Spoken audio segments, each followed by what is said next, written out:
Oke, bismillahirrahmanirrahim. Assalamualaikum warahmatullahi wabarakatuh. Alhamdulillah, wassalatu wassalamu ala rasulillah Muhammad ibn Abdullah la nabiyya ba'da wa la hawla wa la quwata illa billahil aliyyil alim. Teman, sahabat semua, peserta profesional hipnoterapi workshop online yang diberkahi dan dirahmati oleh Allah Subhanahu wa taala dimanapun Anda berada. Puji syukur kehadirat Allah Subhanahu wa taala, pada kesempatan malam hari ini kita bisa bersua kembali, bertemu kembali di udara di kajian kita profesional hipnoterapi. Malam hari ini kita sudah sampai di halaman ke-23. Melanjutkan materi kita, malam hari ini kita akan melangkah pada materi informed child technique. Silakan bisa dibuka eh, bukunya di halaman 23. Kemarin kita sudah bahas banyak ya tentang ekregresi, dan saya harapkan juga semuanya sudah bisa memahaminya dengan baik. Saya harapkan teman-teman punya pengalaman yang bagus berkaitan dengan ekregresi ini. Karena kalau kita tidak memiliki pengalaman melakukan proses ekregresi kepada klien kita, tentu tidak semua klien harus diekregresi ya. Jika kita tidak memiliki pengalaman berkaitan dengan ekregresi, suatu ketika kita ketemu dengan kasus-kasus yang berat yang mengharuskan kita melakukan teknik ekregresi, tentunya kita akan mengalami kesulitan. Untuk itu, ketika ketemu dengan klien atau teman sahabat berlatih Anda yang sekiranya berkenan atau mau untuk bersama-sama melakukan latihan, uji, dan verifikasi teknik ekregresi, silakan melakukannya. Pilih salah satu teman Anda yang kira-kira sugestibilitasnya cukup tinggi, sehingga untuk proses ekregresinya lebih mudah. Ini untuk menambah wawasan pengalaman Anda tentang ekregresi, sehingga ketika suatu saat nanti ketemu dengan klien yang benar-benar membutuhkan penanganan dengan teknik ekregresi ini akan lebih mudah untuk kita melakukannya. Baik teman-teman, sahabat Satvika semua, para pembelajar yang luar biasa, di materi kita kali ini Informed Child Technique merupakan teknik di mana kita biasanya memerlukan teknik ekregresi. Jadi untuk bisa melakukan teknik ICT ini dengan baik, kemampuan Anda melakukan ekregresi ini sangat diuji. Jadi untuk kita bisa melakukan informed child teknik ini, yang pertama kita harus melakukan regresi sampai masa sebelum IC. IC itu kemarin ya, initial sensitizing event, yaitu akar penyebab masalah. Informed child teknik ini artinya kita mencari informasi pada diri klien berkaitan dengan kepribadian anak,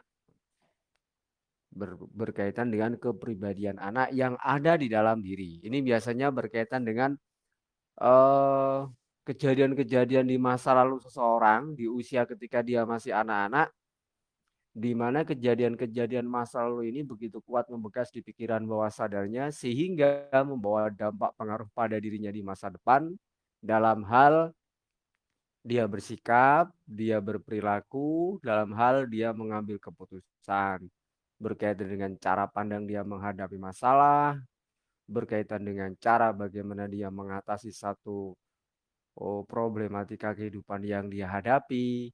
Ini sangat dipengaruhi oleh pengalaman-pengalaman dia di masa lalu. Ketika ada seseorang yang sering ragu-ragu dalam dia mengambil keputusan, maka ini sangat dimungkinkan sekali sikap ini karena dipengaruhi oleh masa lalunya yang kurang terberdayakan dengan baik. Mungkin tumbuh dan berkembang di lingkungan yang kurang kondusif, di lingkungan yang sistem edukasinya masih lemah, atau bisa juga dia tumbuh di lingkungan yang keras.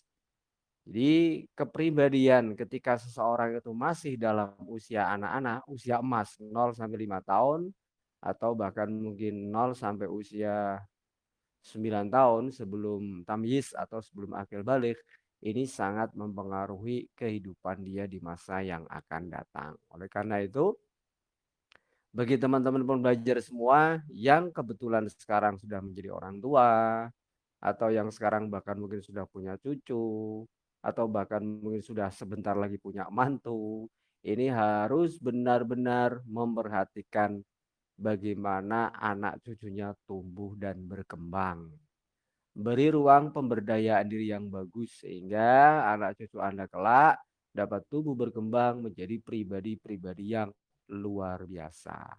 Tekanan-tekanan yang dialami oleh anak-anak di usia dia masih kecil sangat berpengaruh bagi kehidupan dia di masa yang akan datang ketika dia dewasa nanti.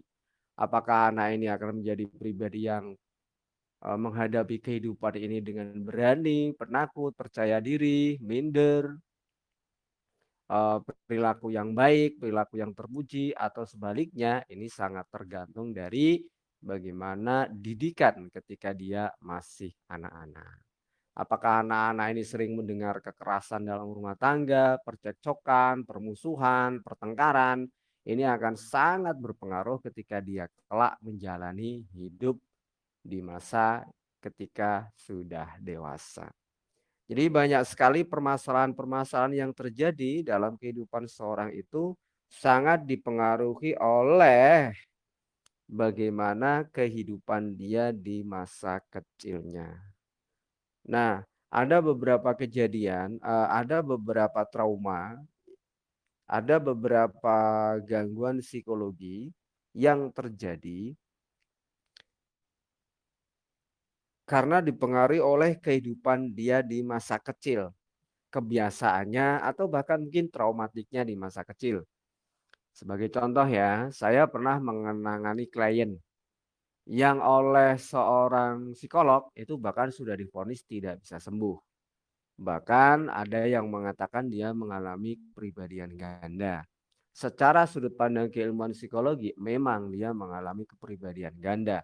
Tetapi karena saya melihat bahwa orang ini sudah sangat putus asa dalam mencari penyembuhan kemana-mana dan selalu ujungnya ada kata sudah tidak bisa disembuhkan, maka ketika saya harus mengatakan kata-kata seperti itu, seperti terapis-terapis sebelumnya, pastinya ini justru akan menjadi beban moral, beban psikologi bagi dirinya dan keluarganya tambah berat. Harapannya sudah semakin kecil. Oleh karena itu saya memberanikan diri walaupun saya belum tahu bagaimana cara menyembuhkannya dan teknik apa yang akan saya pakai, tetapi saya mencoba memberanikan diri mengatakan bahwa sesungguhnya Anda tidak mengalami apa yang disebut sebagai kepribadian ganda. Dan saya yakin dengan ikhtiar yang sungguh-sungguh Anda bisa sembuh. Minimal Anda bisa mengendalikan diri Anda sebaik-baiknya. Dan jika Anda siap dan keluarga Anda mendukung, saya siap membimbing Anda, saya siap membantu Anda untuk meraih kesembuhan itu. Padahal saya sendiri tidak memiliki pengetahuan atau belum memiliki cara bagaimana saya bisa membantu dia. Karena psikologi, seorang psikolog, psikiater saja sudah mengatakan seperti itu. Dan beberapa hipnoterapis terkenal yang saya kenal sudah pernah menangani beliau dari cerita yang dia sampaikan, sudah pernah datang ke si A, si B, si C, dan si A, si B, si C itu adalah tokoh-tokoh hipnoterapis profesional yang benar-benar sudah saya kenal, malah melintang di dalam dunia hipnoterapi yang sangat handal. Saya mengatakan demikian hanya tujuannya satu saja, untuk tidak lagi membebani psikologinya yang sudah sangat terpuruk itu.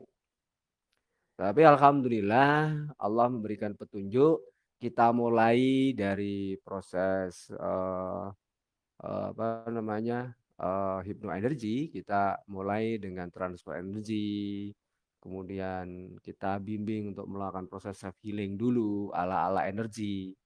Nah, pelan-pelan tapi pasti kita menemukan trust, hubungan antara satu kejadian dengan kejadian yang lain Yang akhirnya saya memberanikan diri melakukan proses ekregresi.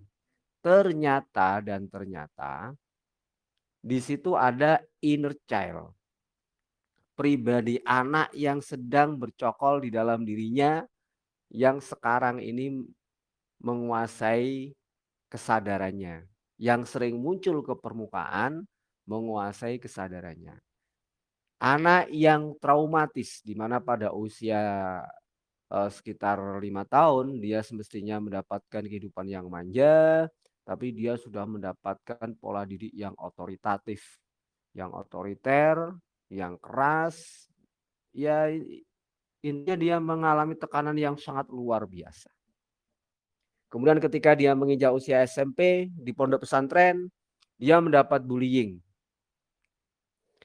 Kemudian ketika dia menginjak remaja di usia SMA, dia dikhianati oleh orang yang dicintainya, katakanlah seperti itu ya. Jadi kejadian traumatiknya di masa lalu, kejadian buruknya di masa lalu yang begitu membekas di dalam batinnya itu terus mengundang kejadian-kejadian buruk. Hingga pada akhirnya dia menikah, pernikahan pertamanya kandas ketika anaknya lahir karena terjadi KDRT ya, kekerasan dalam rumah tangga. Suaminya merasa tidak betah karena si istri ini sering apreaksi kalau bahasanya Rukyah ya, sering apreaksi, sering seperti orang yang kesurupan, sering seperti orang yang hilang kesadaran ketika dia berada dalam masa-masa emosi yang cukup keras. Dia hilang kesadaran bahkan sampai mukul suami, bahkan sampai mau membunuh anaknya. Sehingga suaminya memutuskan untuk lebih baik berpisah.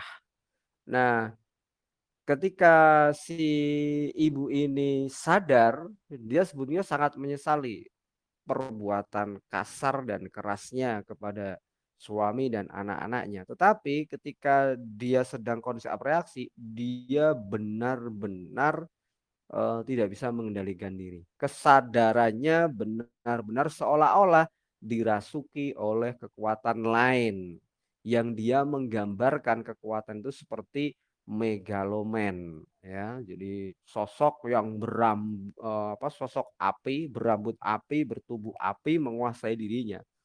Sehingga yang ada pokoknya siapa yang ada di hadapannya ya dihancurkan, dihadang, dilawan, siapa yang menghalanginya ya harus diterjang. Dia tidak ingat lagi bahwa yang dia hadapi itu yang ada di hadapannya adalah anaknya, orang tuanya, atasannya, suaminya, keluarganya. Pokoknya mana hadap yang ada di hadapannya yang dianggap sebagai penghalang, yang dianggap sebagai penentangnya langsung dihajar, bahkan sampai tidak hanya kekerasan verbal tetapi sampai pada kekerasan fisik.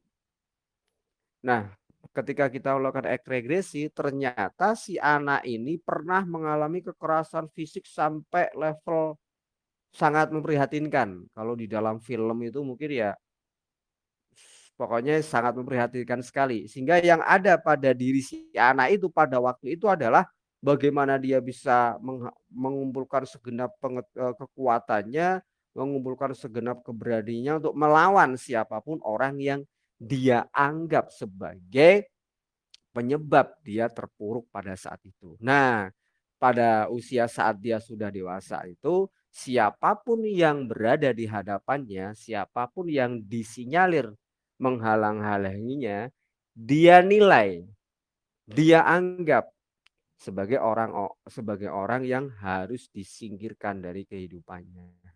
Ini sebenarnya kan refleksi dari masa lalunya yang sangat kelam sekali.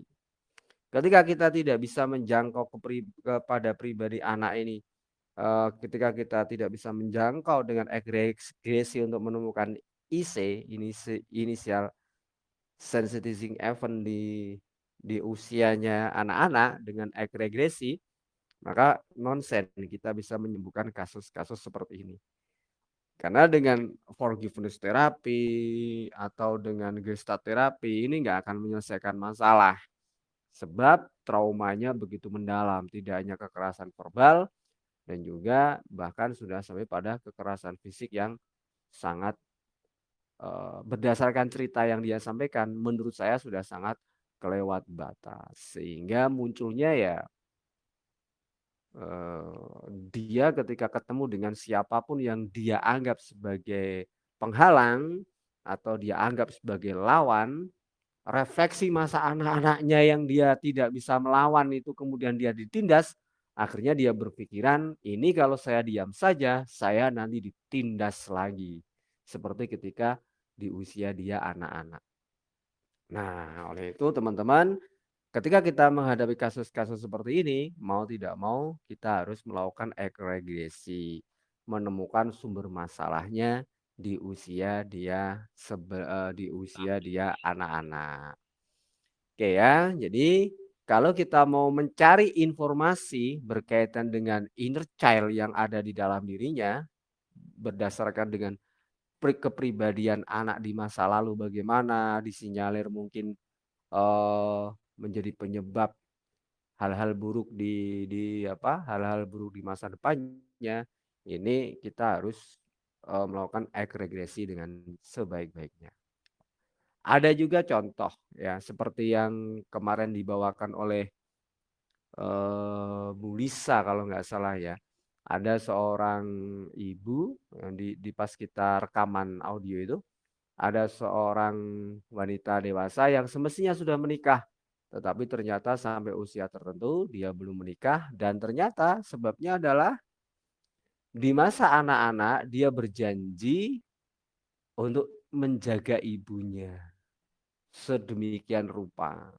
Nah, ini ternyata hanya karena dia berjanji menjaga ibunya sedemikian rupa ketika dia usia anak-anak, kalimat ini memblok dirinya sehingga sulit untuk mendapatkan jodoh. Kok bisa seperti itu? Nah, karena ini bukan bukan kalimat yang sederhana, kalimat ini begitu kuat tertanam di pikiran bawah sadarnya dia.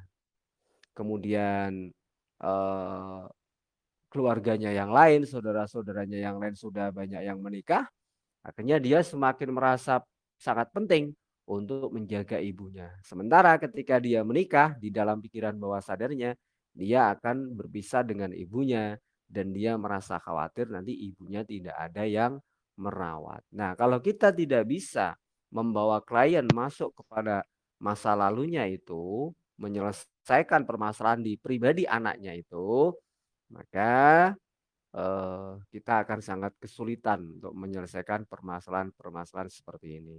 Yang mungkin orang Jawa bilangnya ini mungkin apa namanya itu sangkal sangkal jodoh ya atau tolak jodoh ya. Jadi ada beberapa orang yang dipercaya itu memiliki aura gelap sehingga dia sulit mendapatkan jodoh. Padahal bisa jadi karena kata-kata hatinya di masa lalu, sugestinya di masa lalu, atau afirmasinya di masa lalu berkaitan dengan keluarga, itu begitu kuat tertanam di pikiran bawah sadarnya. Nah, setelah kita ketika kita ingin mencari informasi ke dalam diri seseorang dengan teknik egregis untuk menemukan IC, kemungkinan nanti akan ketemu dengan yang namanya inner child. Inner child itu pribadi anak-anak ya. Nah, kita sebaiknya melakukan setup dulu, yaitu poin kedua ya. Setup untuk pribadi dewasa dan setup untuk pribadi anak-anak. Maksudnya setup itu bagaimana sih? Maksudnya setup itu kita sadarkan dulu, misalkan ya, Zulfa, misalkan kita ngambil contoh Mbak Zulfa ya. Misalkan kita ngambil Mbak Zulfa sekarang ini Mbak Zulfa yang dewasa. Rasakan Mbak Zulfa yang dewasa ini sudah usia sekian tahun, kepribadiannya bagaimana, sikapnya bagaimana, terus afirmasikan bahwa saya Zulfa dewasa ada di bagian kanan tubuh saya. Misalkan seperti itu. Terus sehingga nanti ketika kita ketemu dengan Zulfa kecil, nah Zulfa kecil itu mungkin di setup ada di bagian kiri tubuh saya. Nah, bisa di tangan kanan dan bisa di tangan kiri atau bisa di bagian kanan tubuh bagian kanan atau bisa yang Zulfa kecil bisa di setup di tubuh bagian kiri. Sehingga nanti ketika ada komunikasi, komunikasi antara Zulfa dewasa dan Zulfa anak-anak, ini tidak tabrakan. Jadi ketika Zulfa dewasa yang ngomong, Zulfa dewasa menengok ke sebelah kiri. Ketika Zulfa kecil yang ngomong, Zulfa kecil ya menengok sebelah kanan. Ini yang dimaksud set up. Jadi harus benar-benar di set up supaya nanti kalimatnya tidak bertabrakan. Dulu seperti ini sudah pernah saya contohkan ketika pertama kali mengadakan pelatihan di Nganjuk ya, di tempat Ibu Aminah. Saya lupa itu siapa dulu kliennya pas kita ada di masjid. Itu pribadi dewasanya itu kita taruh di sebelah kanan, diwakili dengan tangan kanan. Kemudian pribadi dia yang mengalami trauma, pribadi dia saat ini ada di sebelah kanan, pribadi dia yang mengalami trauma kita taruh di sebelah kiri. Jadi ya mereka pribadi klien ini yang dewasa, yang pribadi yang baik-baik saja ya, pribadi yang positif katakanlah dengan pribadi yang trauma ini terjadi diskusi. Ya saut-sautan, ya tukaran, ya padu, ya pokoknya saling adu argumentasi. Nah, di sini posisi kita sebagai terapis, posisinya memfasilitasi, memediasi dua kepribadian ini untuk menemukan win-win solution. Nah, contohnya win-win solution pada waktu itu sebagai tanda islah perdamaian antara pribadi kanan dan pribadi kirinya, kemudian mereka berjabat tangan. Ya, jabat tangannya diwakili tangan kanan dan tangan kiri. Dan alhamdulillah terjadi perdamaian batin seperti itu. Nah, bagi Anda yang memiliki konflik internal di dalam diri Anda, maka silahkan Anda amati di dalam diri Anda bagian-bagian diri Anda yang berkonflik itu. Bagian-bagian diri yang berkonflik itu lakukan setup. Lakukan setup. Ketika Anda menemukan dua bagian diri Anda yang berkonflik, cobalah lakukan setup, satu di sebelah kanan, satu di sebelah kiri. Kemudian biarkan mereka ngomong satu sama lain, mereka berdiskusi satu sama lain di dalam batin Anda. Ya mereka menggunakan lisan Anda seperti monolog, nggak apa-apa. Monolog ya, monolog itu dialog dialog dengan diri ya, seperti self talk juga sama prosesnya. Jadi biarkan pribadi kanan itu ngomong dengan pribadi yang kiri, dengan pribadi yang berkonflik, bersautan satu sama lain. Anda ada bagian diri Anda yang sebagai mediator. Artinya mediator itu mengamati mereka, berposisi memediasi mereka yang saling berkonflik di dalam diri Anda itu. Dan ketika Anda memposisikan diri Anda sebagai mediator, ya Anda harus berposisi bersikap netral di antara dua kepribadian Anda. Kalau di dalam khasanah Jawa itu kan ada sedulur papat limo pancer ya, ada sedulur papat limo pancer ya. Ada lawama, sufiah, amarah, mutmainah. Nah, antara empat kepribadian ini biasanya kan saling beradu argumentasi satu sama lain ketika Anda mau melakukan sesuatu yang dianggapnya yang Anda anggap penting. Ada komunikasi di dalam diri Anda. Apakah Anda akan melakukannya atau tidak melakukannya? Bagaimana caranya? Ini biasanya kan terjadi komunikasi di dalam diri Anda. Nah, ketika terjadi komunikasi seperti itu, Anda posisinya sebagai pancernya.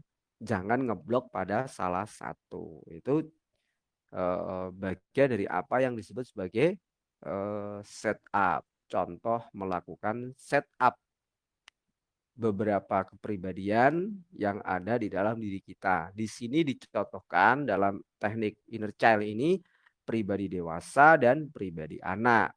Pribadi dewasa dia saat ini dan pribadi anak atau pribadi di mana dia mengalami masalah trauma kalau misalkan berkaitan dengan masalah traumatik. Langkah satu, langkah dua ini cukup rumit ya kalau yang belum pernah menemukan kasus seperti ini. Makanya sebelum saya lanjut kepada poin 3, silakan jika ada yang perlu ditanyakan, dipersilahkan. supaya tidak terlalu bingung. Bingung sedikit tidak apa-apa karena memang belum pernah ada contoh ya. Kalau Anda sudah pernah menangani kasus seperti ini, mungkin Anda akan ingat, oh berarti gini, gini, gini. Itu insya Allah akan lebih mudah memahaminya. Monggo jika ada yang ingin ditanyakan, dipersilahkan.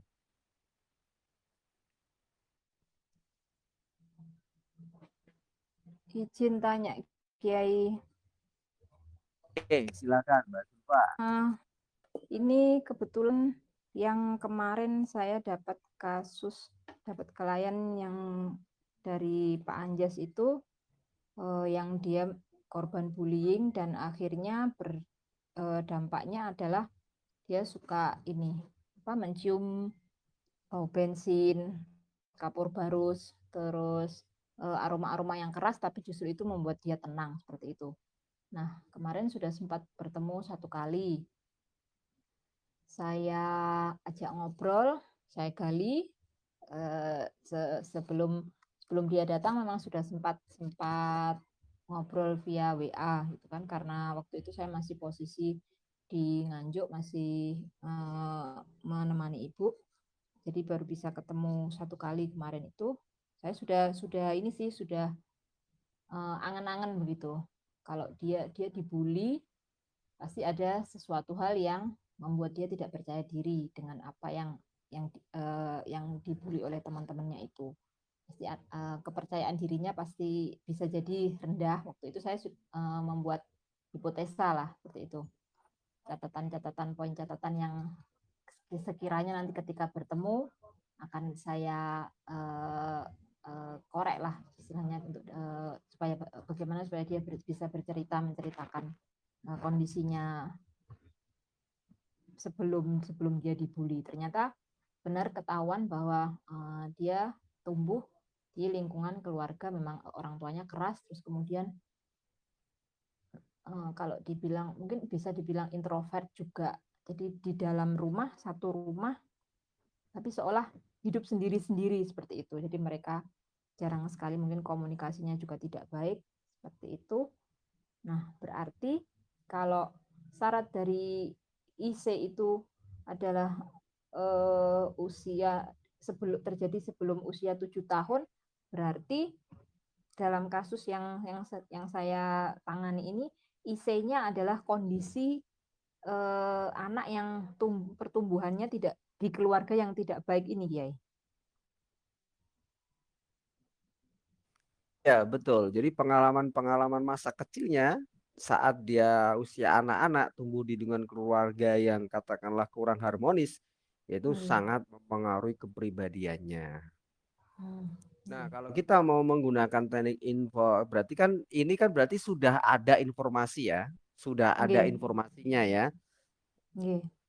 Nah, teknik di halaman 23 itu kan tujuannya untuk mencari informasi. Mencari. Barangkali seseorang itu lupa dengan kejadian-kejadian traumatik di masa kecilnya. Nah, ini Hmm. sudah ada bocoran ya, Nggih, sudah ada bocoran. Nah, cuma kan kejadian apa saja yang membuat dia merasa sangat terpuruk kan kita belum tahu. nggih. Nah, itu bisa dilakukan teknik ekregresi. Regresinya. Nah, Hmm. ekregresi sehingga si klien Anda ini sebut saja namanya Fulan, si Fulan ini dia bisa melihat atau merasakan kembali Nggih, kejadian-kejadian traumatiknya di masa lalu. Nah, kita mulainya dari kasus yang dia hadapi saat ini apa? nggih. Kita mulainya Eh, seperti itu. jadi yang dia keluhkan saat ini adalah dia ingin berhenti dari mencium bau bensin dari ketagihannya itu karena sampai dia bercerita bahwa sempat dipukul ditampar sama oleh orang tuanya karena dia melakukan itu terus gitu. Jadi ketika dia stres atau apa langsung jalan ke ini apa namanya nyari sepeda motor ambil bensin seperti itu. Itu kan Nah sebetulnya itu pelarian ya. Nah, ya kalau nggih. kita mau mulai dari itu berarti kita mulainya pertanyaan begini. Kapan pertama kalinya kamu merasa sangat nyaman dengan bau ini? Kan gitu kan? Nggih. Oh, saya lupa. Nah, karena lupa inilah diajak berekregresi. Nggih. Gitu. Coba bayangkan, rasakan seolah-olah Anda saat ini sedang mencium bau bensin dan itu sangat membuat Anda nyaman. Biarkan Nggih. Anda semakin nyaman, semakin tenang, semakin rileks, semakin damai, semakin santai, semakin masuk pada ketenangan batin Anda yang sangat dalam. Kan berarti malah justru Nggih. bisa dijadikan alat ini kan Nggih. untuk membawa seorang masuk pada kondisi hipnosis. Nggih. Ketika Anda sudah merasa sangat nyaman, tenang, damai sekali seolah-olah hanya ada Anda sendiri di situ, di mana tidak ada sesuatu pun yang bisa mengganggu Anda, beri saya kode. Mungkin Nggih. dengan gerakan jempol. Nah, berarti kan sudah langsung kita lakukan proses verifikasi kan ya untuk kondisi Nggih. hipnosisnya dia. Ini bisa diperdalam lagi. Kalau dia sudah menggerakkan jari jempolnya, nah kita tinggal lakukan deepening. Kita lakukan deepening sampai dia merasa sangat nyaman. Pertahankan bau itu. Nah, nanti kalau sudah masuk pada somnambulism, ya, kita deepening lagi sedikit. Jangan sampai Nggih. masuk coma state, enggak apa-apa, cukup deepening sedikit aja supaya somnambulismnya lebih dalam. Nah, baru Nggih. setelah itu kita oke, sekarang kita ekregresi. Oke, sekarang sebentar lagi saya akan membawa Anda pada pengalaman masa lalu Anda, di mana Anda pertama kali merasa sangat nyaman sekali dengan bau bensin seperti yang Anda rasakan saat ini. Pengalaman Nggih. ini tentu adalah bukan pengalaman yang pertama. Kan begitu? Nggih. Nah, oke. Jika Anda sudah siap dan mengerti, beri saya kode gerakan jari jempol tangan kanannya, misalkan seperti itu. Ketika sudah memberikan kode dan ketika kondisi hipnosisnya sudah memenuhi syarat, tinggal oke, saya sebentar lagi akan membawa Anda pada pengalaman masa lalu Anda di masa lalu Anda di mana Anda merasa sangat nyaman dengan bau bensin seperti yang Anda rasakan saat ini. Dalam hitungan ketiga, tepat di hitungan ketiga, Anda kembali pada masa lalu Anda di mana Anda pertama kalinya merasakan kenyamanan seperti yang Anda rasakan saat ini. Oke, sekarang satu, dua, tiga. Nah, kasih suara tepukan atau jentikan Nggih. tangan untuk memperkuat efek apa namanya eh mempercepat proses dia proses ekregresinya dia dan jentikan tangan atau tepukan tangan ini juga sebagai ancor sehingga nantinya akan memudahkan ketika ternyata dia sampai. Oke, apakah Anda sudah sampai di mana Anda merasakan pengalaman ini? Kan begitu? Nggih. Oke, jika mengangguk. Oke, di usia berapa Anda saat ini? Kan gitu kan ditanyakan. Nggih. Oke.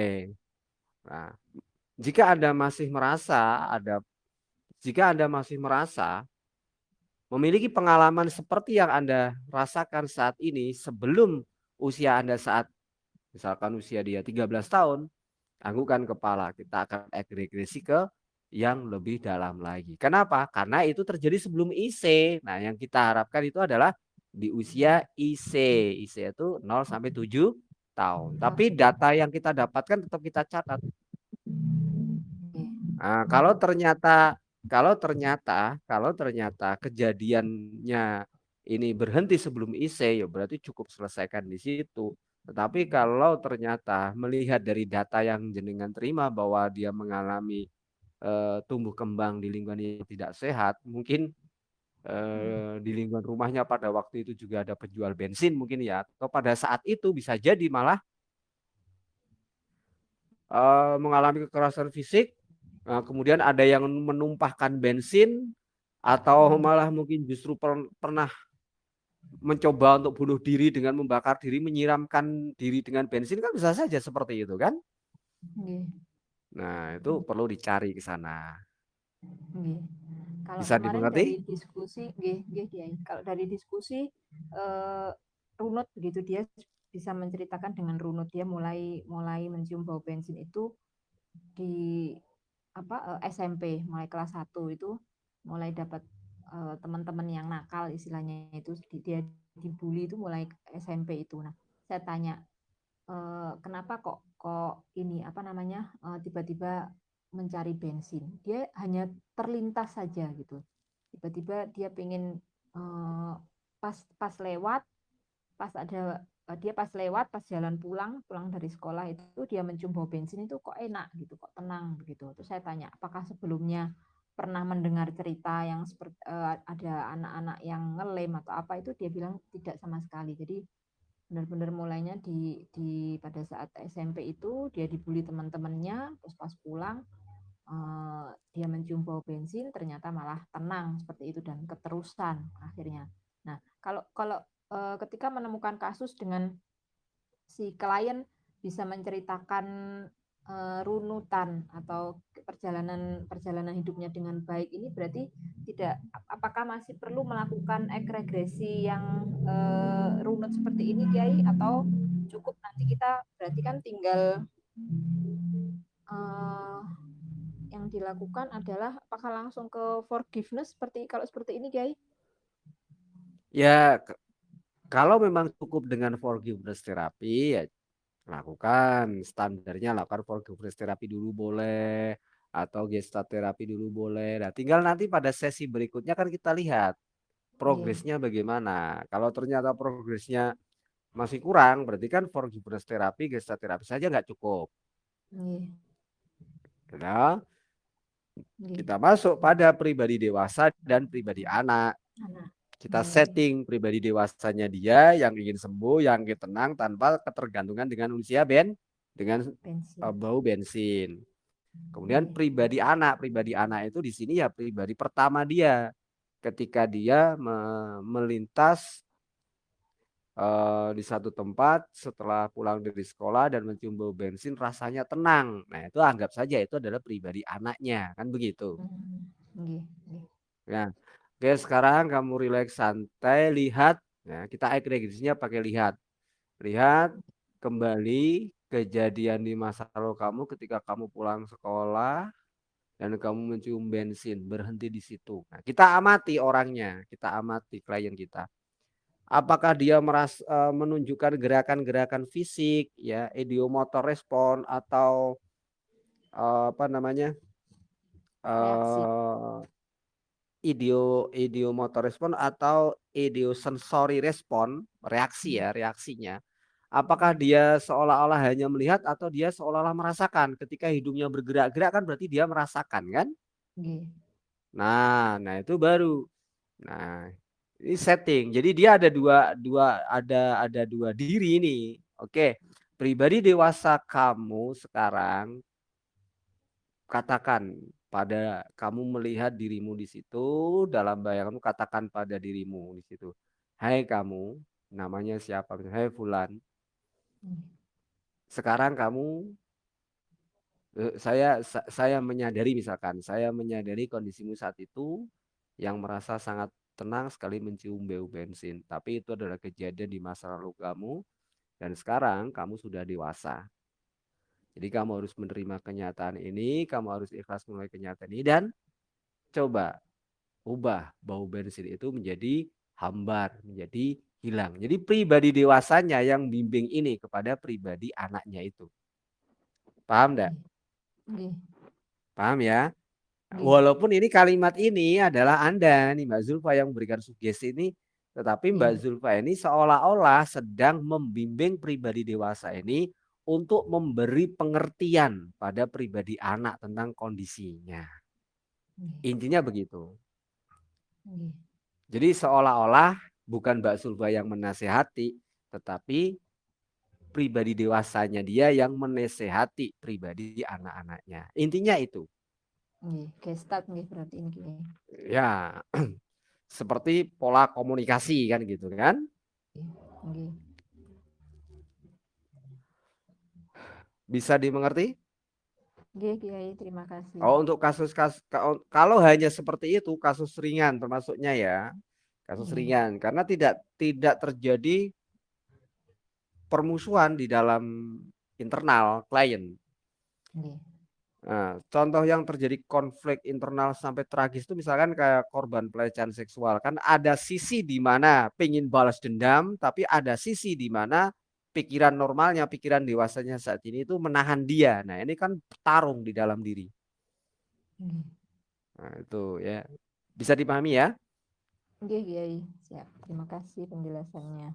Nah, ketika ketemu dengan pribadi anak, ketika ternyata itu sudah selesai, ini kasus yang bagus.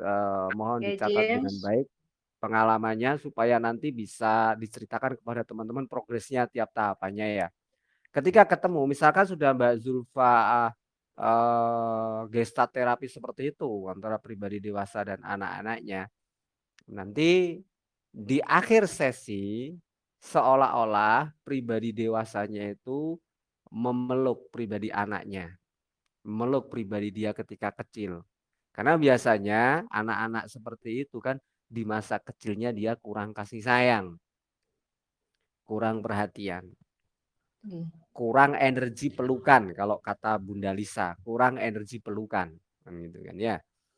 Nggih. Nah, itu ketika sudah terjadi win-win solusi antara pribadi anak dan pribadi dewasanya, bayangkan pribadi dewasanya itu memeluk pribadi anak-anaknya.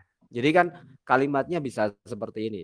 Oke, sekarang kamu rasakan bahwa di depan kamu ada diri kamu yang sudah dewasa, sudah umur 20 tahun.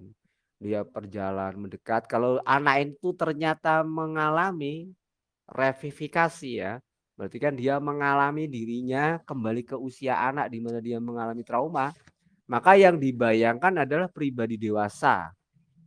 Ketika dia posisinya mengamati pribadi anak, berarti dia memposisikan diri sebagai pribadi dewasa yang sedang menasehati. Bisa dipahami ya ini ya? Nggih. Oke. Jadi nanti Boleh bertanya nggak?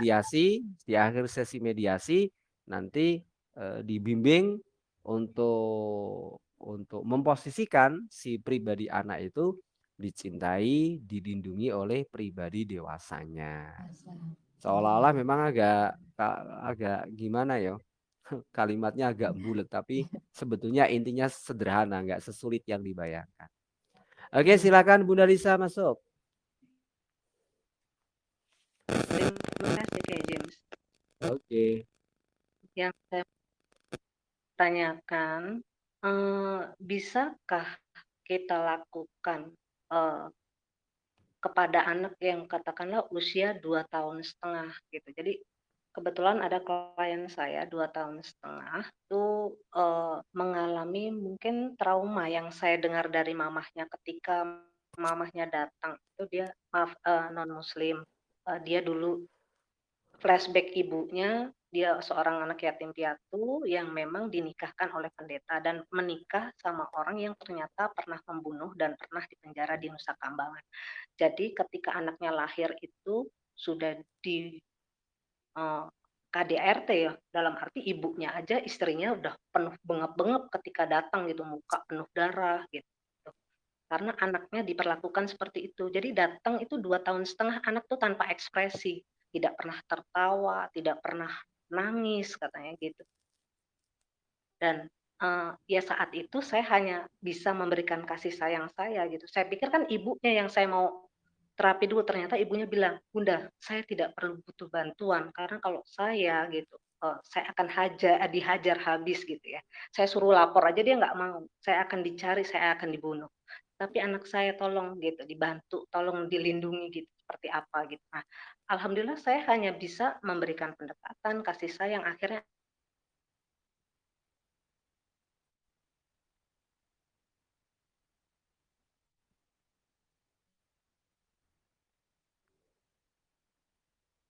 anak bisa muncul ekspresif gitu ya, akhirnya muncul bahasa, akhirnya muncul kan ketika anak itu misalkan, berisik gitu, si bapak tuh diem nggak? Nah anak itu kan diem, ketika pun dia nangis malah dipukul, suruh diem, terus dia langsung diem.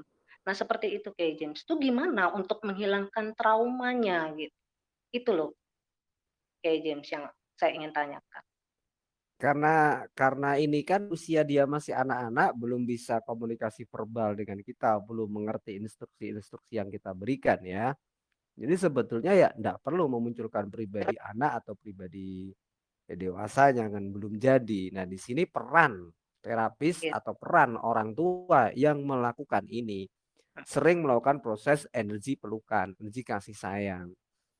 Memeluk, sering dipeluk dengan kasih sayang, sambil mengalirkan energi cinta, kasih sayang, energi ketenangan, energi kedamaian. Karena anak-anak usia ini kan dia masih yang aktif itu masih unconsciousness mind, pikiran nirsadar dan subconsciousness mind-nya, pikiran bawah sadarnya dia. Dia mainnya dengan perasaan. Jadi komunikasi dengan anak ini, terapi dengan anak ini adalah mengandalkan energi dari perasaan Anda. Perasaan cinta, perasaan kasih sayang, perasaan tulus, perasaan melindungi, ini yang harus dikembangkan.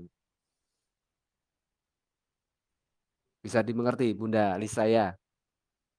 Nah, Iya, ya, jadi memang insya Allah. harus mengembangkan aura cinta kasih, aura mengayomi ke anak-anak seperti ini. Kalau bahasa kita ya sentuhlah dengan cinta dan pandanglah dengan kasih sayang, sentuhlah dengan cinta, pandang dengan kasih sayang. Kalau orang tuanya mau melakukan ini, terutama ibunya ya, itu insya Allah anak ini akan cepat pulih kondisi mentalnya. Jadi bayangkan memeluk anak ini seolah-olah dia sedang memeluknya dari usia bayi. Seolah-olah dia masih bayi dipeluk dengan kasih sayang, dibayangkan seolah-olah diusap dengan lembut, sambil seolah-olah dia mendengar suara-suara dari lingkungannya yang hiruk-pikuk itu disingkirkan dalam imajinasi dia, dalam mental dia seolah-olah menyingkirkan suara-suara itu. Jadi ketika kita mainnya dengan rasa, ketika kita nyentuh bayi ya, contoh ya, ada anak rewel dibawa ke rumah saya. Nah, gimana kan minta disuwo kan. Orang-orang kampung kan pikirnya kalau didoakan terus yang tadinya rewel terus jadi langsung berhenti rewelnya kan begitu kan. Nah, yang saya lakukan adalah saya memandangnya dengan kasih sayang, saya menyentuh bayi itu dengan kasih sayang atau anak itu dengan kasih sayang. Kadang pada usia anak 2 tahun, 3 tahun, 4 tahun itu kan malah justru sulit untuk didekati ya ketika dia dalam kondisi rewel seperti itu. Ya saya cukup membayangkan saja dari jauh seolah-olah saya menyentuh anak itu. Nah, ketika saya menyentuh anak itu, dalam rasa saya seolah-olah melihat kejadian-kejadian buruk yang menjadi penyebab si anak itu rewel. Kemudian di dalam imajinasi saya, di dalam perasaan saya, itu saya kemudian mengubah image ini, membersihkan, menjauhkan atau memberi pengertian kepada anak ini. Kalau memang tidak terlalu fatal ya. Kalau terlalu fatal menurut saya penglihatannya ya biasanya saya singkirkan. Seolah-olah saya sedang menata ulang ingatan di anak itu supaya dia melupakan itu atau menerima itu atau menetralkan perasaannya di dalam hatinya. Itu yang saya lakukan, Bunda Lisa. Kira-kira dari apa yang saya sampaikan bisa dimengerti ya? Ya, insya Allah.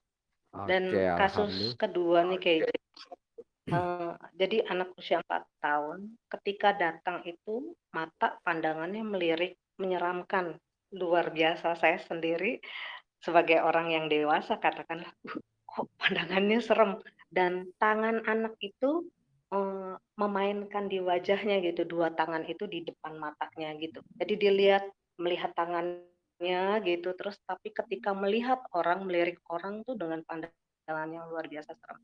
Saya menangani kan satu sesi 45 menit, kayak James di tempat saya gitu ya kalau kita terapi. Dan itu baru di hari ke-9 dia bisa takluk, tidak histeris, tangan sudah tidak bermain, pandangan sudah cantik, anaknya sudah bisa tersenyum dan sudah mulai muncul verbal gitu ya. Padahal awalnya sama sekali hanya histeris aja yang dia lakukan gitu.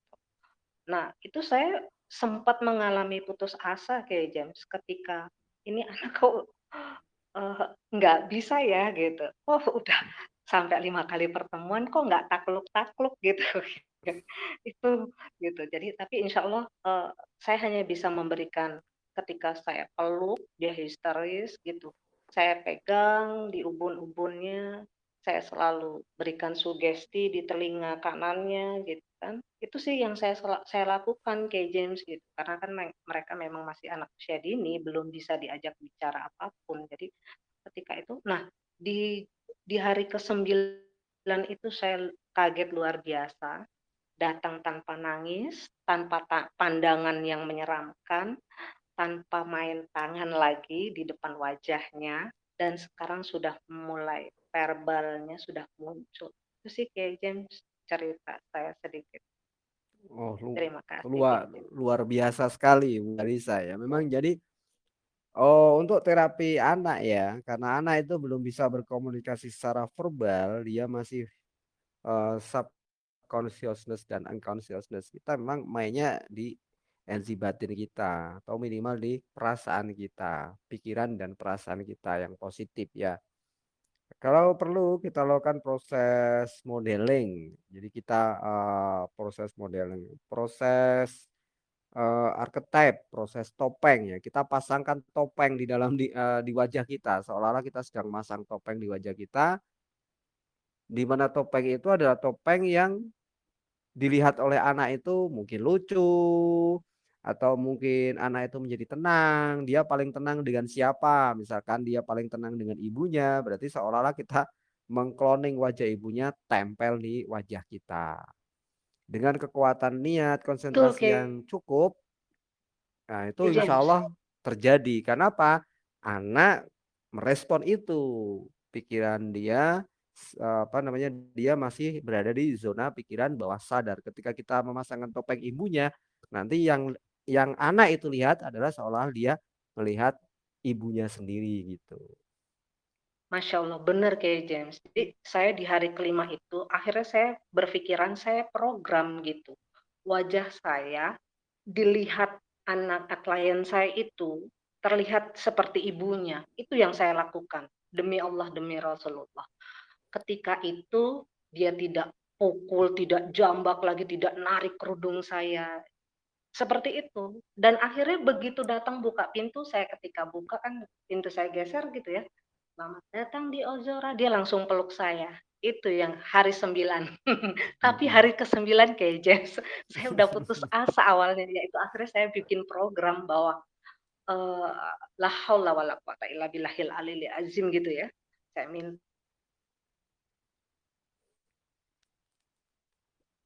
Ya, kalau misalkan nanti ketemu dengan kasus-kasus yang kira-kira membutuhkan apa namanya, aura kasih sayang yang luar biasa, energi kelembutan yang luar biasa, ya bisa afirmasikan.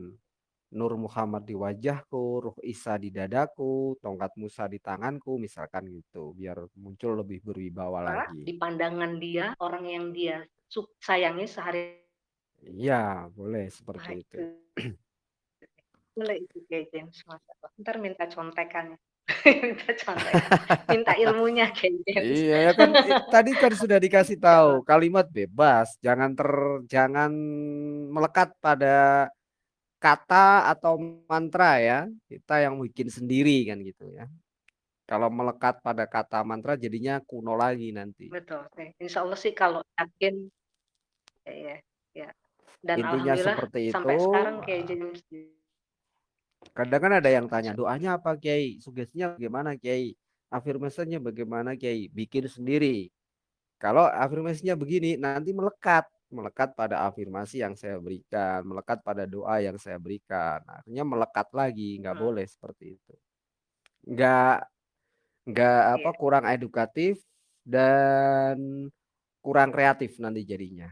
Seolah-olah dengan kalimat itu nanti terjadi seperti itu. Padahal kan enggak. Yang penting kan bagaimana pikiran dan perasaan kita soal soal kalimat, doa, afirmasi bebas sesuaikan sendiri ya. iya kayak James. Ini saya rasakan anak-anak yang katakanlah baru, kok Masya Allah deh, saya nggak tahu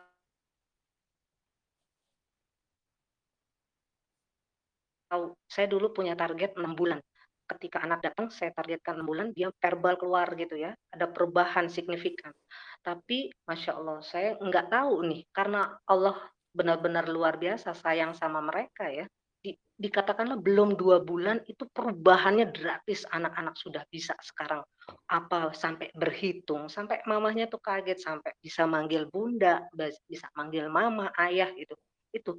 Tapi target yang saya 6 bulan tuh bisa sekarang berubah.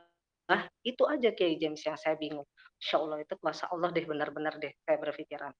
Bahwa dulu target saya tuh 6 bulan proses anak akhir. Bagi teman-teman terapis ya, kalau di dalam sejarah kenabian ya, sejarah kenabian, nabi yang diberkahi oleh Allah Subhanahu wa taala dengan mukjizat penyembuhan itu kan Nabi Isa alaihissalam yang paling kuat ya. Jadi Anda yang bergerak di bidang terapi sebaiknya sering tawasul, sering Fatihah, sering connect secara rohani pada Nabi Isa alaihissalam. Baca biografinya. Semakin kuat cinta dan kasih sayang yang ada di dalam hati Anda pada semua makhluk, semakin kuat berkah penyembuhan yang bisa Anda bagi pada klien-klien Anda. Itu saja kuncinya ya. Makanya Makasih Nabi Kiai Muhammad James. Nabi Muhammad memberikan gambaran kepada kita, kesimpulannya atau intinya itu ya menggambarkan itu tadi, pandanglah dengan kasih sayang, kalau kita sentuh, sentuhlah dengan cinta dan kelembutan. Menyentuh kan tidak harus secara fisik ya, melihat juga tidak harus dengan mata ya, bisa dengan perasaan. Artinya kan berarti jarak jauh, tidak harus ketemu langsung kan gitu. Oke, sekarang kita lanjut di halaman 23-nya. Tadi kita sudah sampai pada poin ketiga ya. Kita menciptakan kondisi di mana pribadi anak atau pribadi yang mengalami traumatik diposisikan sebagai pribadi yang kita cintai atau kita lindungi. Kemudian kita memberikan pengertian kepada pribadi anak di poin keempat ya, bahwa pribadi dewasa akan selalu jujur karena mereka selalu membagi perasaan yang sama. Di artinya kita memberi pengertian kepada pribadi anak itu bahwa saya sekarang karena ini namanya kan sama ya, bahwa saya atau kita sekarang sudah dewasa. Kita sudah memiliki pengalaman hidup yang banyak. Jadi kita menerima keadaan ini dengan rela hati, dengan ikhlas hati karena dari kejadian-kejadian yang terjadi pada diri kita itu membuat kita dewasa dalam berpikir, lebih hati-hati dan lebih waspada. Untuk itu, wahai kamu, ya berarti posisinya ke yang kecil itu dalam imajinasinya. Sekarang kamu adalah bagian dari diriku. Oleh karena itu, saya menyayangi kamu, saya mengasihi kamu, saya mencintai kamu, saya melindungi kamu. Sekarang saatnya untuk kita melepas kenangan burukmu itu di masa lalu. Kita beri pengertian begitu. Intinya diberi pengertian. Kemudian yang kelima, lakukan terapi dengan berkomunikasi dengan pribadi dewasa dan pribadi anak, serta minta pribadi dewasa untuk melindungi dan memberikan pengertian baru kepada pribadi anak. Nah, itu tadi seperti yang tadi saya sampaikan ya.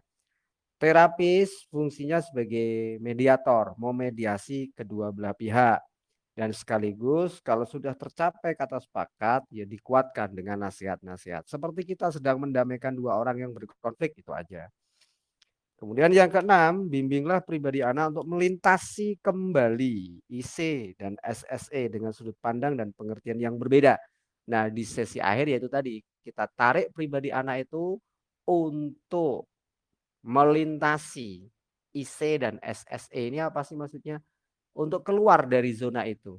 Jadi gambarnya dia si anak itu, gambarnya dia dalam misalnya ya, imajinasinya dia sebagai anak yang sedang terpuruk itu, pelan-pelan kita tarik pada pribadi kita yang dewasa sehingga menyatu kembali, sehingga secara otomatis kan berarti pribadi si anak itu sudah sama-sama dewasa dengan kita tarik dia melintasi waktu dan sama-sama, gampangannya kayak neng film-film itu ya, seperti di film-film itu seolah-olah kita ajak pribadi anak itu, kita pegang, sekarang saatnya kamu kembali ke masa dirimu saat ini, seusiaku. Dalam hitungan 3, kamu sekarang sudah sebesar diriku dengan sikap, kepribadian, kedewasaan seperti aku. 1, 2, 3, zut. Nah, harus berhadapan-hadapan toh. Kemudian sekarang masuklah kamu dalam diriku. Wes podo, akhirnya menyatu menjadi satu. Ini gambaran kayak neng film seperti ini bisa dipahami nggak teman-teman nih? Bisa dipahami enggak? Bisa Kiai, seperti Bisa ya? melompati ini melintasi waktu seperti itu. Iya, melintasi waktu. Ini timeline terapi. Gimana Mbak Zulfa? Nggih, Kiai. Ini Terbayang. Mbak Zulfa kecil itu sebetulnya banyak loh. Mbak Zulfa kecil yang mengalami trauma dengan berbagai macamnya. Itu ajaklah dia melintasi waktu, tarik ya. Iya. Nggih. Ianya kecil. Loh, Iya, ini Kiai. sekaligus bocoran loh untuk Mbak Zulfa. Ini Nggih, teknik yang saya sangat ini tadi Kiai membuat contoh saya tadi sudah batin saya.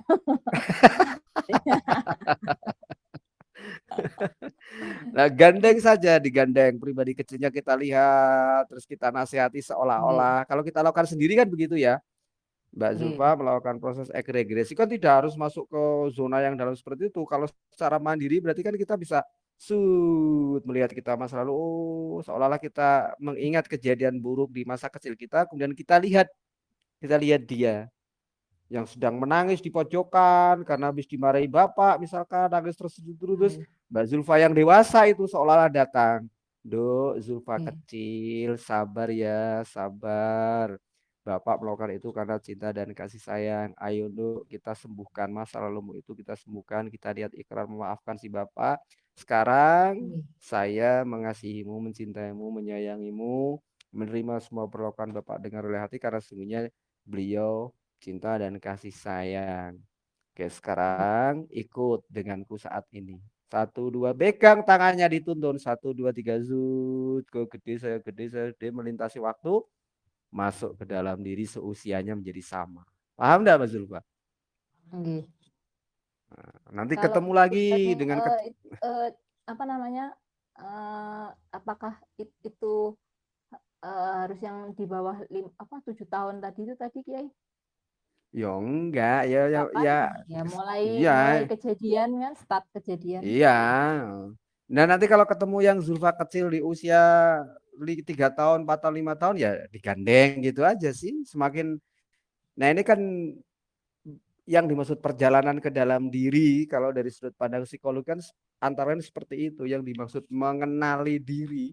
Mengenal diri Nggih. seperti itu, mengenali dirimu kok sekarang iso ujug-ujug gede seperti ini dengan kehidupan seperti ini. Seperti apa tuh sejarah kehidupanmu dulu? Karena keberadaan kita, kondisi kita saat ini tidak lepas dari bagaimana perjalanan hidup kita kan. Nggih. Nah, mana kisah-kisah hidup kita dulu yang belum move on dari kejadian itu, ya bagaimana cara kita move on-kannya. Nah, ini bagian dari teknik itu ada di kelas yang sedang kita pelajari ini. Paham ya? James, James, Nggih. Oke? James, satu, saya mau tanya, kayak saya contoh perlu set up nggak sih, katakanlah di sisi saya, katakanlah misalkan ingin menikah kembali, tetapi ada rasa takut eh, dengan ex keluarga Nah, almarhum, Bunda katakanlah kamu Lisa, sudah ya, kamu sudah bisa kamu sudah besar. Nah, rasa takut itu mengalami, apa itu ngeblok, ya, apa perlu di nah itu setup? tinggal Bunda Lisa yang sekarang tune in ke Hmm? masa lalu, revivifikasi atau hipernesia ya, pakai regresi ya, melihat masa lalu terus Hmm? lihat Bunda Lisa yang merasa ketakutan, terus kasih pengertian, kasih penguatan, kasih sugesti, kasih afirmasi, kan begitu. Terus nanti Hmm. dipeluk, digandeng untuk masuk kepada diri Bunda Lisa yang dewasa saat ini, kan gitu. Ini teknik yang luar biasa loh yang saya berikan. Enggak, di buku nggak ada tekniknya kan. Ini caranya begini antara lain kan. Cara yang lain ya masih banyak sesuai dengan kondisi nanti ketemu intuisinya. Oh, kalau dengan kasus ini oh tak coba caranya begini. Ini hanya sebagai contoh saja. Coba lakukan itu Bunda Lisa. Kasih pengertian. Paham enggak Bunda Lisa maksudnya?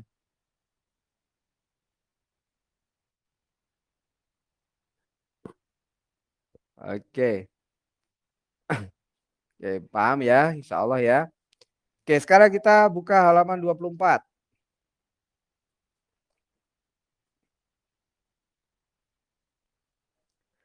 Ketika ternyata dalam proses mediasi itu ada tarik ulur, ya, tarik ulur, ada pola komunikasi misalkan kayak untuk kejadian traumatik itu kan kayak kadang kurang terima dengan kondisi situasi ya. Maka biarkan si pribadi yang mengalami traumatik itu atau pribadi anak itu menyampaikan segala macam keluh kesahnya, segala macam unek-uneknya, alasan-alasannya berkaitan dengan apa yang sedang dihadapi. Jadi suruh menyampaikan unek-uneknya persis seperti proses gestalt terapi. Ya, cuma ini antara dirinya dan dirinya sendiri. Kalau di gestalt terapi, kalau teknik kursi kosong kan biasanya antara dia dengan orang lain. Nah, ini antara dirinya dengan dirinya. Jadi boleh kita menggunakan teknik gestalt terapi. Yang satu adalah pribadi dewasa, yang satu pribadi di mana dia sedang pribadi anak atau pribadi yang dia mengalami traumatik. Dengan teknik itu juga boleh. Supaya terjadi komunikasi yang lebih mudah ya. Disuruh menyampaikan unek-uneknya ya persis kayak sedang beradu argumentasi. Tapi nanti kalau argumentasinya semakin keras ya berarti memberi masukan. Cooling down dulu. Persis seperti kita memediasi dua orang yang sedang berkonflik ya. Kalau sudah terjadi win-win solution seperti tadi yang saya katakan di halaman 23 tadi ya, terus ikrar dibimbing si pribadi anak itu atau si pribadi yang mengalami traumatik itu untuk melakukan self afirmasi, self sugesti atau ikrar menyatakan diri bahwa dirinya telah berubah. Contohnya di sini ada kalimatnya, saya telah berubah karena saya tahu bahwasanya membenci itu tidak dibenarkan dan itu hanya menyakiti diri saya sendiri. Dan karena saya tahu itu adalah bagian dari masa lalu saya yang sudah tidak relevan untuk saya pertahankan. Dikasih, dibimbing untuk melakukan self afirmasi. Saya telah berubah karena saya mengerti. Mengerti apa? Sesuai dengan situasi dan kondisinya. Intinya dibimbing untuk melakukan proses self afirmasi ke arah yang positif. Sampai di sini bisa dipahami, dimengerti teman-teman semua? Insya Allah, Kiai. Insya Allah, Alhamdulillah. Malam hari ini kita hanya 2 lembar ya, 23 dan 24. Besok 25 dan 26 ini forgiveness terapi ya. Akan kita lanjutkan di sesi esok hari. Karena ini kajian yang berbeda. Sebetulnya ya nyambung juga dengan kajian ini, cuma supaya kita lebih mudah untuk mempelajarinya dan waktu ngobrol kita juga sudah terlalu lama, nanti jam 10 kita ada jadwal meditasi rutin ya. Kita cukupkan sekian kajian kita di Informed Child Technique dan juga di situ ada Informed Adult Teknik. Semoga bermanfaat untuk kita semua, bisa diambil intisarinya, bisa diaplikasikan untuk diri sendiri, untuk membantu keluarga dan juga membantu sesama. Bagi yang ingin sharing diskusi atau bertanya, saya persilahkan, saya beri waktu kira-kira 5 sampai 10 menit, dipersilahkan sebelum saya tutup. Monggo. sebetulnya ini sangat menarik sekali ya. Pelan-pelan nanti kita sampai ke yang lebih dalam dan yang lebih dalam, step by step. Kalau memang Berarti sudah aku ada tuh bisa sendiri ya Kiai James, nggak perlu orang gi lain ya, katakanlah menangani diri sendiri itu tanpa iya, orang lain. iya, melakukan diri apa, Diri. eee, iya ini kan yang bagian dari kalau dalam bahasa agama menasehati diri sendiri, Oke oke, ya. membimbing diri sendiri. Diri sendiri yang mana? Diri sendiri yang memiliki trauma, diri sendiri yang kurang percaya diri sendiri yang merasa terpuruk, diri sendiri yang merasa tersakiti. Dinasehati, dibimbing, dituntun, dituntun, dibimbing, diajak untuk menjadi pribadi yang dewasa, arif dan bijaksana. Nah, di dalam diri kita itu kan ada kalau kalau kita mengikuti konsep Jawa ya, yang paling gampang ya, kan ada diri mutmainnah, ada diri sufiyah, ada diri amarah, ada diri lawamah. Nah, yang menjadi penasehat itu ya diri sufiyah, diri mutmainnah kita yang disebut higher self atau pribadi tinggi. Jadi kalau mungkin sulit kita memunculkan ya sok bijak kita munculkan untuk menasihati diri kita yang sedang terpuruk gitu aja. Lebih mudah kan? Iya iya, paham. Kan selalu ada suara-suara kebaikan di dalam diri kita. Nah, itu yang disebut bagian dari pribadi tinggi kita. Ada suara-suara tangisan di dalam diri kita, ada suara-suara merasa putus asa di dalam diri kita. Nah, itulah pribadi-pribadi yang perlu ditarik, perlu diedukasi, perlu kita kasih nasihat. Caranya bagaimana? Kita pisahkan dulu, kita set up dulu. Saya sebagai pribadi yang arif dan bijaksana, kemudian kita melihat diri kita yang sedang terpuruk. Atau kalau kita mau memetakan di dalam diri kita pejamkan mata, kita munculkan pribadi sedih kita yang mana, terus kita taruh di sebelah kiri. Kemudian pribadi kita yang bijaksana kita taruh di sebelah kanan. Kemudian kita ngomong, wahai dirimu, kenapa kamu merasa bersedih? Aku sangat bersedih sekali karena aku begini, begini, begini. Ya, seperti itu aja. Nasihati lagi begitu. Kalau ngomong keras bagus, rekam biar lebih asik ya. Nanti setelah selesai bisa didengarkan. Main Dengarkan peran sendiri dong. sambil senyum-senyum kan begitu. Kalau enggak ya ngomong di dalam hati enggak apa-apa.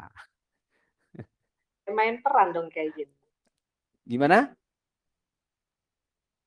Main peran dong. Iya bermain peran memang dunia ini kan itu kan panggung sandiwara kan. Kayak lagu. Lagunya Iya Ahmad iya iya. Albar, dunia ini panggung sandiwara. Self talk Bu Lisa. Self talk dia ngobrol Self dengan self dirinya talk. sendiri. Cuma Self ini talk. Oh iya Kak. iya Iya, self talk, iya self talk. tapi tapi beda dengan pengertian self talk di permukaan.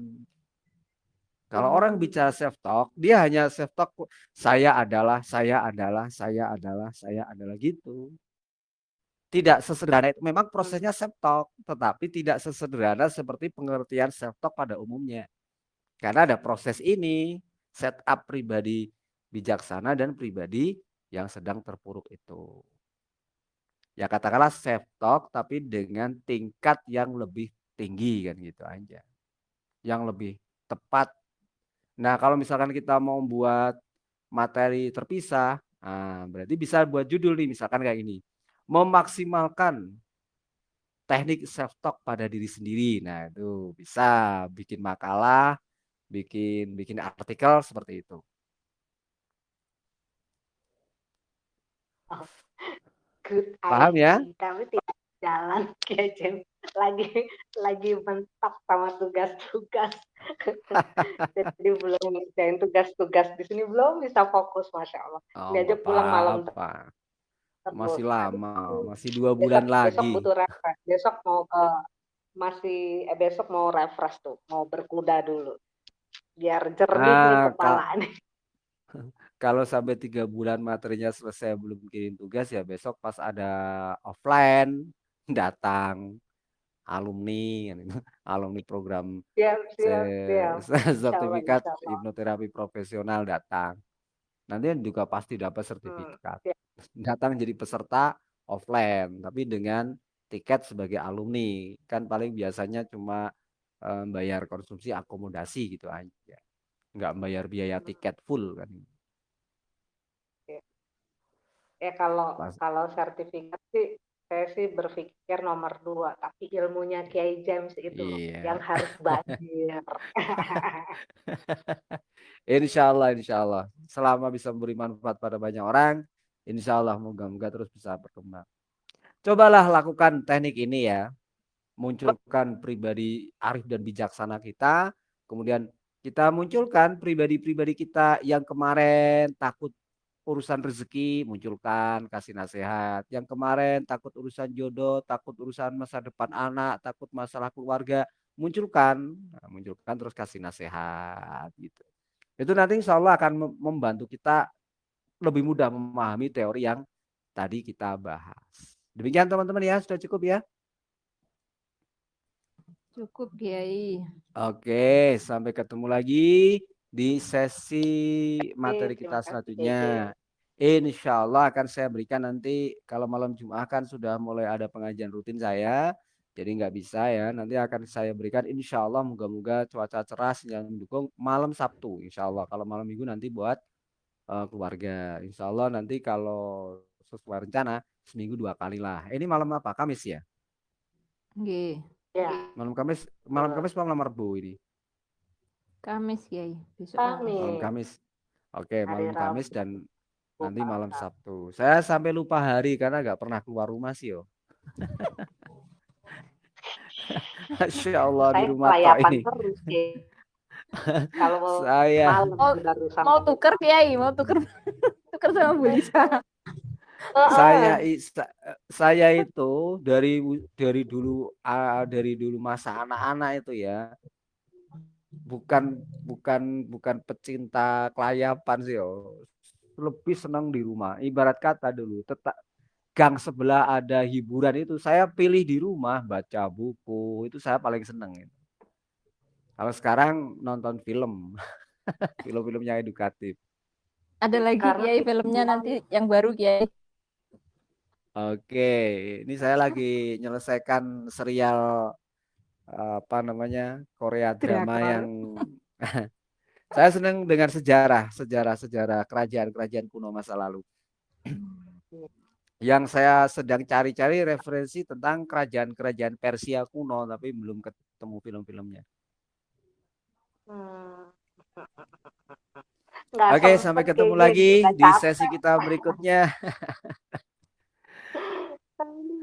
Oke, assalamualaikum warahmatullahi wabarakatuh.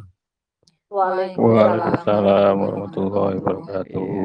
Belajar self talk dengan level yang lebih tinggi untuk membantu diri kita keluar dari keterpurukan kita yang mungkin disebabkan oleh kurangnya penerimaan diri kita atas kejadian-kejadian yang kurang menyenangkan yang pernah terjadi dalam kehidupan masa lalu kita. Wassalamualaikum warahmatullahi wabarakatuh.